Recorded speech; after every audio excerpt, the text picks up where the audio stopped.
speaker is Sandra Brown. I have already mentioned that she has been with us for, I don't know, for maybe the last 4 years already. She participated twice in our conference. She's from Canada, so you can imagine how interesting it was for the organizers, for Irina Guzhova, who is right here. Maybe you could join and we could... Okay, not now. We will see the organizing committee. Yes, Irina, she's right there. Yes, it was an interesting trick for us to organize our speakers in the way that they could participate live online. And we are thankful for your time. Sandra, hi, can you hear us? We cannot hear you. Maybe you should turn on your microphone. Is it turned? No, not yet, but we can see you perfectly. Testing, testing? Yes. Testing? Yes, good. Thank you. Yeah. Okay. Hello. Sandra Brown. Hello. Assistant professor. Yes, she teaches public relations, writing, and crisis communication at Maun Royal University in Calgary, Canada. And she's going to talk about Ancestral Tourism. And what that is, we will find out in a moment. So you can start. Yes, thank you so much for having me. Good morning, everyone, students, researchers, business people. I love to engage cross-culturally, and I'm so appreciative of this opportunity. It takes so much money and time to travel, and webcam and technology is wonderful. So I'm so happy to be here, and you're a delightful host, by the way. You are very delightful, so I'm really glad to be here. So greetings from Canada. Thank you very much for the opportunity to present my research. Please tell me if I'm speaking too quickly. I will slow down for you. My research is Ancestral and Diasporic Tourism and Untapped Potential. This is a case study of tourism website content and the German diasporic market. And so I need to be transparent here in the sense that this is a topic of personal interest to me because my ancestors lived in the Russian Empire at the turn of the century. And so I've studied this topic very much, and I saw the digital brand management theme, and this research came to mind, so I'm happy to share it with you today. So I will advance here. There we go. So what is ancestral tourism? Well, it can be defined as any visit that might be partly or wholly motivated by a need to reconnect or connect with an individual's ancestral past. So I don't know exactly what's going on in Russia on this topic, but I know that here in North America and in many other places, there is a huge move toward people seeking out their past, finding places where their ancestors lived, and having a desire to go back to those places and to find information culturally and even perhaps personally about their ancestors in civil records and baptism and birth and church records, etc. With this increased interest and increased travel desire, this offers a differentiated market. It provides an opportunity for digital place brand managers to tap these markets, to be competitive, to create unique selling propositions, and to develop additional points of attraction for this mobility capital. Ancestral tourism is one of the fastest growing segments of the heritage tourism market. Diasporic tourism is a specific form of ancestral tourism. Diaspora implies some type of traumatic separation from a homeland, from political or economic forces. Diasporas, of course, have involved almost every ethnicity and people group in the world, and they have occurred over the whole course of human history. So naturally, the diaspora that I've chosen to examine this study is the German diaspora because I know so much about it. And this is focused on the time period 1763 to 1900. This is a lesser-known diaspora that occurred after the 7 Years' War. Many lands in Europe were destroyed because of war. And Catherine the Great of Russia was enticing German farmers to come and develop in the Volga region. This began the first of many waves of emigration out of Germany. And in the 19th century alone, some 6 million Germans emigrated from their homeland, and most never returned. It has been estimated that the descendants of this diaspora number up to 70 million people worldwide, mostly in the US, Canada, and South America.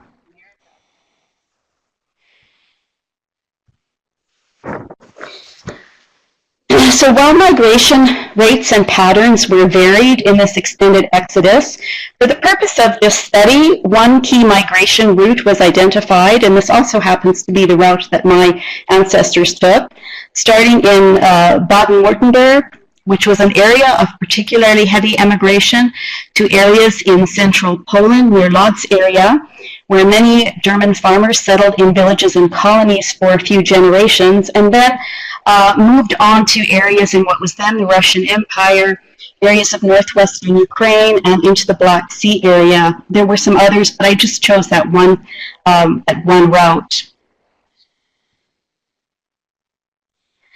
As the Germans began to move ever farther eastward and deeper into areas of Russia, we find by 1915 there were approximately 2.3 million ethnic Germans in what was then Russia.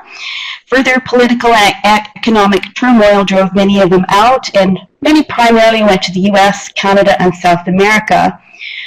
These peoples and the descendants of these peoples have been studied in literature, not a whole lot, but have been studied and have been called the Germans from Russia. So once again, this study examines the tourism website content of basic points along the way of this particular migratory route to see if digital brand managers in tourism are reaching out to this market. The method of my study was web search, and basically I cross-referenced words like tourism, custom tourism, ancestral tourism, diasporic tourism, and cross-referenced them to points along the way of that migratory route, such as Baden-Württemberg, Central Poland, Lodz, Eastern Poland, Ukraine, Black Sea, Odessa, Crimea, Bessarabia, or Volga, to come up with some hits. In the end, I analyzed 66 websites, 14 in the Baden-Württemberg area, 12 in central and eastern Poland, and 40 in farther east in areas of Ukraine and regions of South Russia. What I looked for in web content was anything that had custom tours that might appeal to this German diasporic market. Even mentions of other tour operators who were providing ancestral tours, even just a simple reference or an acknowledgement of the German diasporic groups that lived there, or any type of genealogical services or supports that may be of interest to ancestral tourists, such as archives, records, parishes, places to go for translation of documents, etc. So my findings basically were that, of course, I found the typical things that you would expect on tourism websites, like museums and castles and theaters and events and nightlife. Some tours did have pilgrimages, custom tours, such as religious pilgrimages, UNESCO World Heritage Sites. There were some themed custom tours like skiing or brewing or cycling nature, but there were very few ancestral tours. There was very little targeting to the ancestral market in general or to the German diasporic market specifically. When there was targeting to ancestral market, it was more towards the Jewish diasporic market. Many in Poland. There was one site that targeted to this group in Odessa, but it was very, very minimal. There was some marketing to ethnic Poles of the Polish diaspora. These were related to family reunions, genealogical services, etc., but extremely little targeting by major tourist operators to the German diasporic market. I just wanted to highlight a few little interesting things in relationship to the search about Baden-Württemberg. There was a major tour operator that offered about 175 plus ancestral trips, which included Germany, seemed very well developed. They had genealogical services, offices in the US and Canada. So I think a lot of their efforts were generated from US and Canada. And interestingly, Family Tree Tours was featuring a trip on the 1,250th anniversary of their town in Germany, and they were specifically targeting descendants of this town. There was a couple other tours. The only thing I noticed that was a theme of this was that there was a strong effort by US and Canadian sources in putting these tours together and in working with people in Europe to provide these tours. So the market is there, and the market is creating a demand, and the market is sort of trying to meet its own need. In the central and eastern Poland region, there was very little. I did notice an interesting website called A Village Cluster. Very interesting website. It totally focused on the ancestral tourism market. It is just a simple set of villages in southeastern Poland that provides links to information, records, photos, family histories, and a really interesting thing they have people do is leave their family stories. You'll see a tab up here, fourth from the left. People can leave their ancestral stories. So I thought that was a really, really interesting marketing, digital branding effort.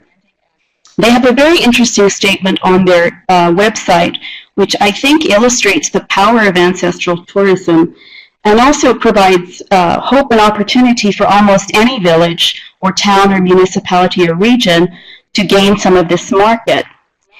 And the concept is that it is the location itself that is the attraction, not any type of castle or home or theater or museum. It's just the land, the foothills, the forests, the churches, the headstones, the homes, and the grassy ruins. So this leaves open a lot of opportunity for even the tiniest of towns or villages to capitalize on this particular market.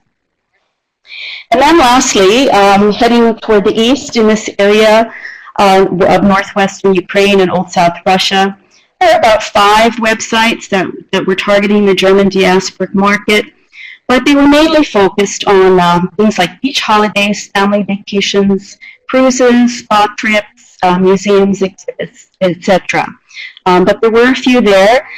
And once again, I noticed that these are with US and Canadian partners. And this is a driving force that is supporting this market. So in conclusion, the German diasporic tourism market on this particular route that I examined is being met only by a few tour operators, most of them in partnership with Canada or the US. There's not a lot of local regional activity reaching out to this market. The majority of the large providers, particularly official and larger operators like state tourism convention bureaus, are not engaging with this market or even pointing to resources or not even addressing this market. So if I have time, I'd like to just suggest how digital brand managers can respond. Of course, research the history of the region, your own region. Try to trace any historical migratory patterns that you can see. Decide at what level you can engage with which market, and I try to identify areas of resettlement that have the largest market potential, target those, engage in some consumer research, engage in some public relations, and then decide what you can do and how you can accommodate that market, whether it be as simple as a simple mention on your tourism websites, a simple acknowledgement, all the way to pointing to resources or assisting with genealogical research or providing meaningful encounters with some of the locals. What can be the specific motivation for digital brand managers? United Nations reports that proper management of a region's cultural diversity can produce greater stability within a nation state, and certainly ancestral tourism has the ability to increase cultural diversity and cultural inclusion, and so it can play a role in this. Also, we must acknowledge that sometimes ancestral journeys are to areas with difficult historical relations, either with governments or other people groups.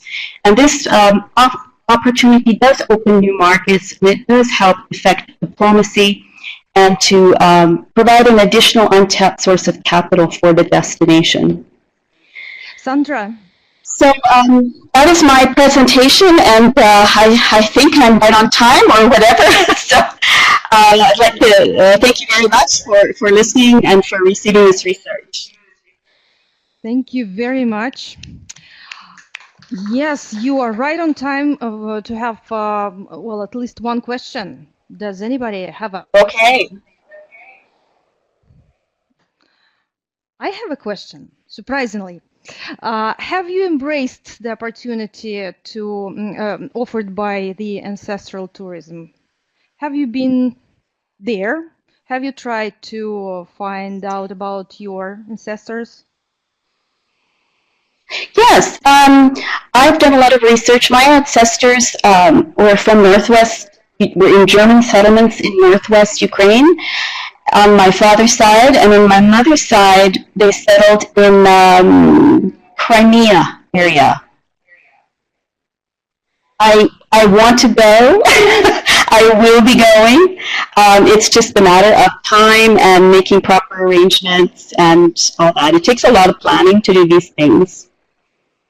Great. That explains our attraction and our affection towards each other, I guess. Yes. Thank you. Thank you. Thank you.